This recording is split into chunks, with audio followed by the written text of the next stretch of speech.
आज मैं आपको एक ऐसे इंसान के बारे में बताऊंगा जिसने 13 सालों तक एनुअल कंपाउंडेड रिटर्न जो बनाया है वो है 337%। जी बिल्कुल आपने सही सुना है, एनुअली कंपाउंडेड रिटर्न 337% 13 सालों तक। ये इंसान ना ही इन्वेस्टर है ना ही पोजिशनल ट्रेडर है। इनका 75% रिटर्न इंट्राडे से आता है। आपको पता है ज़्यादातर जो टाइम फ्रेम ये यूज़ करते हैं वो होता है 1 मिनट का चार्ट। यस, ये एक स्काल्पर हैं। यहाँ पर जिसकी मैं बात कर रहा हूँ ये इंडियन ओरिजिन के इंसान हैं। ये रहते बाहर हैं बट हैं इंडियन। इनका नाम है अमृत साल। शायद मैं गलत प्रोनाउंस कर रहा हूँ बट स्पेलिंग ये है। अब मैं आपको कुछ इंटरेस्टिंग डेटा बताता हूँ। इनके 13 सालों में 34 डेज ऐसे थे हर दिन इन्होंने 15% का रिटर्न बनाया। एक दिन के अंदर 15% रिटर्न, वो भी 34 डेज।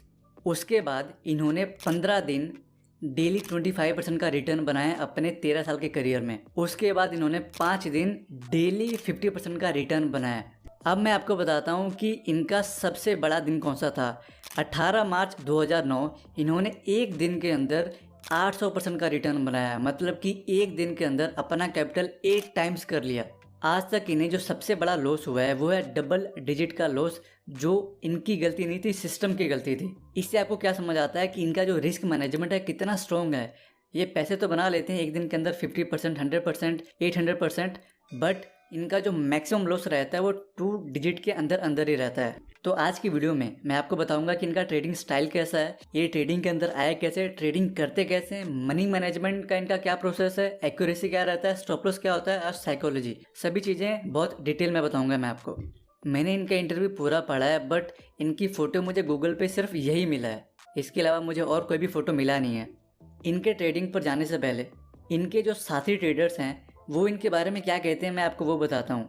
इनके दोस्त कहते हैं ये मेंटली बहुत ही स्ट्रॉन्ग है। इनका जो माइंडसेट है वो बहुत ही ऑप्टिमिस्टिक है। इनको पता है कि कब खुद को पुश करना है और कब खुद को पुश नहीं करना है।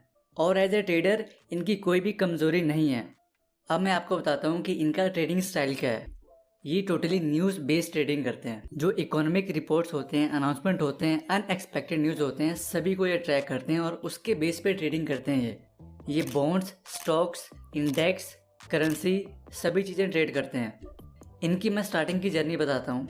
इन्होंने जब ट्रेडिंग स्टार्ट करनी शुरू करी थी तो इन्होंने स्टार्टिंग में टेक्निकल एनालिसिस सीखा, फंडामेंटल एनालिसिस सीखा और पहले 1 साल तक दोनों चीज़ें ट्राई करी।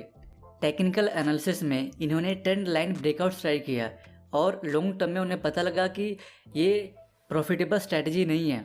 फिर इन्होंने सिर्फ टेक्निकल एनालिसिस के बेस पे ट्रेडिंग करना बंद कर दिया है। अब आज के टाइम पे ये प्योरली न्यूज़ बेस्ड ट्रेडिंग करते हैं और इनका जो होल्डिंग पीरियड रहता है वो कुछ मिनट से लेके कुछ घंटों तक का रहता है। डिपेंड करता है कि न्यूज़ का इम्पैक्ट कितना बड़ा होगा। जितना बड़ा इम्पैक्ट होगा उतना ज़्यादा टाइम तक ये होल्ड करते हैं। ये बताते हैं इनका जो एक्यूरेसी है ये है 30% से लेके 50% तक। मतलब कि अगर 50% का एक्यूरेसी है तो 10 ट्रेड में से 5 ट्रेड लॉस वाले होते हैं। अगर सिर्फ 30% का एक्यूरेसी है 10 ट्रेड में 7 जो ट्रेड होते हैं वो लॉस वाले होते हैं। अब मैं आपको इनके स्टॉप लॉस के बारे में बताता हूँ। फर्स्ट ऑफ ऑल ये हमेशा स्टॉप लॉस लगाते हैं। दूसरी बात, ये हर ट्रेड के अंदर 1% से लेके 5% तक रिस्क लेते हैं। जितना ज़्यादा इनको कन्विक्शन होता है उतना ज़्यादा बड़ा स्टॉप लॉस लेते हैं ये। और जैसे जैसे ट्रेड इनके फेवर में जाता है वैसे वैसे ये पार्शली प्रॉफिट बुक करते हैं। और जब इनको 6% का लॉस हो जाता है ये अपना पोजीशन साइज़ ये बिल्कुल रिड्यूस कर देते हैं और धीरे धीरे अपना पोजीशन साइज़ दोबारा इंक्रीज़ करते हैं। ये बोलते हैं कि 90% ऑफ द टाइम मार्केट आपको पैसे बनाने का मौका नहीं देता। सिर्फ 10% मार्केट आपको पैसा बनाने का मौका देता है जिसमें आपको 90% पैसा बनाना होता है। मैं आपको इनका एक किस्सा बताता हूँ। एक बार इन्होंने 3 मिनट में $1 मिलियन बनाए थे, रफली INR में 7,70,00,000 सिर्फ 3 मिनट में। तो इंटरव्यू में इनसे पूछा गया जब आपने 3 मिनट में इतना पैसा बनाया तो आपको कैसा महसूस हो रहा था। तो इनका जवाब था कि मुझे अच्छा महसूस नहीं हो रहा था। हालांकि इनके लिए ये अमाउंट बहुत अच्छा था बट उस ट्रेड के अंदर ये बोलते कि मैं इससे ज़्यादा पैसा बना सकता था, मतलब कि इससे भी डबल। इससे हमें पता लगता है कि ये हमेशा अपने लिमिट्स को पुश करते हैं। अब मैं आपको बताता हूँ कि ये जर्नल कैसे मेंटेन करते हैं। यूजुअली हम क्या करते हैं कि जो ट्रेड लेते हैं उसके बारे में हम डिटेल में मेंशन करते हैं, बट ये कैसे जर्नल मेंटेन करते हैं जो एक अच्छा ट्रेड मिस हो गया उसके बारे में भी लिखते हैं ये, ताकि नेक्स्ट टाइम वो मिस ना हो। उन्होंने ट्रेड्स के अंदर क्या अच्छा किया क्या बुरा किया सभी चीज़ें डिटेल में मेंशन करते हैं, और मंथ के एंड में पूरे मंथ में जो उन्होंने ट्रेड लिए हैं उनको रिवाइज करते हैं। जब ये न्यूज़ बेस्ड ट्रेडिंग करते हैं तो जिस टाइप का न्यूज़ होता है वो बहुत डिटेल में मेंशन करते हैं जर्नल में, और अलग से एक डॉक्यूमेंट में ये भी मेंशन करते हैं कि किस न्यूज़ का क्या इम्पैक्ट पड़ा है, उनको एक कैटेगरी दे देते हैं। अब मैं आपको इनकी सबसे इंटरेस्टिंग हैबिट के बारे में बताता हूँ। ये हैबिट मैंने अभी तक किसी भी ट्रेडर में नहीं देखा है। ये क्या करते हैं, ट्रेडिंग के टाइम पे, ट्रेडिंग से पहले और ट्रेड के बाद अपने इमोशंस को लिखते हैं कि वो कैसा महसूस कर रहे हैं ट्रेडिंग से पहले, ट्रेडिंग के टाइम पे और ट्रेडिंग के बाद। जब लॉस हो रहा है कैसा महसूस कर रहे हैं, जब प्रॉफिट हो रहा है कैसा महसूस कर रहे हैं, और ये चीज़ वो बार बार करते रहते हैं। अब इससे होता क्या है, उनको पता लग जाता है कि वो जब प्रॉफिट बनाते हैं तो वो कैसा महसूस करते हैं, जब वो लॉस करते हैं तो कैसा महसूस करते हैं। ये चीज़ बार बार करने से वो अपने इमोशंस कंट्रोल कर पाते हैं, जब उनको पहले से पता होता है कि वो क्या महसूस करने वाले हैं। और ये अपना सारा सक्सेस सिर्फ अपने साइकोलॉजी को देते हैं। ये बोलते हैं कि जो मेरा एज है ट्रेडिंग का, वो कोई एनालिसिस नहीं है, कोई न्यूज़ नहीं है, कोई ट्रेडिंग स्टाइल नहीं है, वो सारा मेरा जो क्रेडिट जाता है वो है साइकोलॉजी को। तो इनके लिए जो एज है इनका, ये है साइकोलॉजी। एक चीज़ और ये इंटरेस्टिंग करते हैं कि ट्रेड लेने से पहले सभी एस्पेक्ट को वो विजुलाइज करते हैं कि वो ऊपर जाएगा तो क्या करेंगे, नीचे जाएगा तो क्या करेंगे, जब स्टॉक कहीं भी नहीं जाएगा तो क्या करेंगे। इससे क्या होता है कि जब ट्रेड का टाइम आता है तो बहुत ही फास्ट तरीके से वो रिएक्ट कर पाते हैं, जो कि इनके लिए बहुत ही इफेक्टिव तरीका है, ये बोलते हैं। अब साइकोलॉजी से रिलेटेड इनकी कुछ मैं बातें बताता हूँ। ये क्या कहते हैं कि जब भी आपको बिग प्रॉफिट हो रहा हो या फिर बिग लॉस हो रहा हो तो यूजुअली आप क्या करोगे, या तो बहुत अच्छा महसूस करोगे या फिर बहुत बुरा महसूस करोगे, और ये दोनों चीज़ आपके लिए खराब है। तो वो क्या करते हैं, वो कोशिश करते हैं कि ट्रेड के बाद वो एक नॉर्मल स्टेट में आ जाएं हर बार, और ये चीज़ ट्रेडिंग में हेल्प करता है लॉन्ग टर्म में।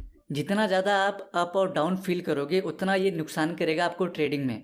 जब इनको बहुत ज़्यादा लॉस होने लग जाता है तो क्या करते हैं, वो खुद को ट्रीट देते हैं, सेलिब्रेट करते हैं। वो खुद को ट्रीट दे के ग्रेटिट्यूड महसूस करवाते हैं कि उन्होंने अभी तक का क्या क्या अचीव किया हुआ है, और वो बहुत ग्रेटफुल हैं उसके लिए। इससे उनको नॉर्मल स्टेट में आने में हेल्प मिलता है। इन्होंने बहुत ही एक अच्छा एग्जाम्पल दिया था। ये कहते हैं कि जब आप ओशन में जाते हो तो जो ऊपर वाला हिस्सा होता है वहाँ पर लहरें बन रही होती हैं, बहुत शोर होता है, पानी बहुत ऊपर नीचे होता है, आप देख सकते हो। बट अगर आप डीप में जाओ तो बहुत ही शांत होता है वो। ऐसा ही हमारा ह्यूमन इमोशन होता है। अगर आप शांति से बैठ के सभी चीज़ें ऑब्जर्व करो तो आप उस स्टेट में जा सकते हो जहाँ पर आपका मन बहुत ही शांत है, जैसा कि ओशन। और जितना ज़्यादा आप शांत रहोगे उतना ज़्यादा आप अच्छे से ट्रेड कर पाओगे। शांत रहने का मतलब ये नहीं है कि आप बिल्कुल एक साधु टाइप बन जाओ और बहुत आराम से चीज़ें करो, उसका मतलब ये नहीं है। इसका मतलब ये है कि जब आप ट्रेड करो आप फुल कंट्रोल में हो, आपका जो फोकस है बहुत हाई अलर्ट पे हो, और आपको पता हो कि आप क्या करने वाले हो। जब भी बड़े बड़े न्यूज़ आने वाले होते हैं तो वे क्या करते हैं, ट्रेड लेने से पहले एक डीप ब्रेथ लेते हैं, मेडिटेशन करते हैं और मन को बहुत शांत करते हैं। जो हम अंदर से बोलते रहते हैं उसको बिल्कुल कंट्रोल कर। अब ये नहीं कि ये सब चीज़ें करने में वो घंटों लगाते हैं। इन्होंने सालों साल प्रैक्टिस करी है और इस स्टेट में आने के लिए अब उन्हें ज़्यादा टाइम नहीं देना पड़ता। कुछ ही मिनटों में वो उस स्टेट में पहुंच जाते हैं जहाँ पर इनका जो फोकस होता है बहुत हाइपर होता है, बहुत ही काम होते हैं ये, और उनको एग्जैक्टली पता होता है कि किस सिचुएशन में क्या करना है। जब स्टॉक ऊपर जाएगा, जब नीचे जाएगा, जब साइडवेज में जाएगा, तो उनको एग्जैक्टली पता होता है कि उन्हें क्या करना है, और एग्रेसिवली। ये बोलते हैं कि जब मैं इस स्टेट में चला जाता हूँ जहाँ पर मैं अलग ही एक फ्लो में रहता हूँ, बहुत फोकस रहता हूँ, तो जो भी न्यूज़ मैं पढ़ता हूँ उसको मैं 1 सेकंड्स के अंदर ऑब्जर्व और मैं मिली सेकंड्स के अंदर रिएक्ट करता हूँ। और जब मैं पूरा फोकस्ड होता हूँ मेरे अंदर कभी भी सेल्फ डाउट नहीं होता है। जब आपके अंदर सेल्फ डाउट होगा तो आप कभी भी जो ट्रेंड है पूरा कैप्चर नहीं कर पाओगे। जब ट्रेड आपके डायरेक्शन में जाएगा आप पहले ही उसमें से निकल जाओगे, बस थोड़े से प्रॉफिट से। तो जब आप फोकस रहते हो तो आपकी जो गट फीलिंग है वो आपसे अच्छा ट्रेडिंग करवा देती है, ये इनका कहना है। तो गट फीलिंग भी बहुत इंपॉर्टेंट है। लास्ट में वो बोलते हैं कि अगर मुझे अपने सक्सेस को डिफाइन करना है तो मैं कुछ वर्ड्स बोलूँगा, जैसे inner focus, self reflection, self awareness, journaling, meditation and breath work. अगर मुझे इनको एक लाइन में डिफाइन करना हो तो मैं इनको एक चीता की तरह बोलूँगा, जहाँ पर ये घंटों वेट करते हैं सही टाइम का, और जब टाइम आता है तो बहुत एग्रेसिवली अटैक करते हैं।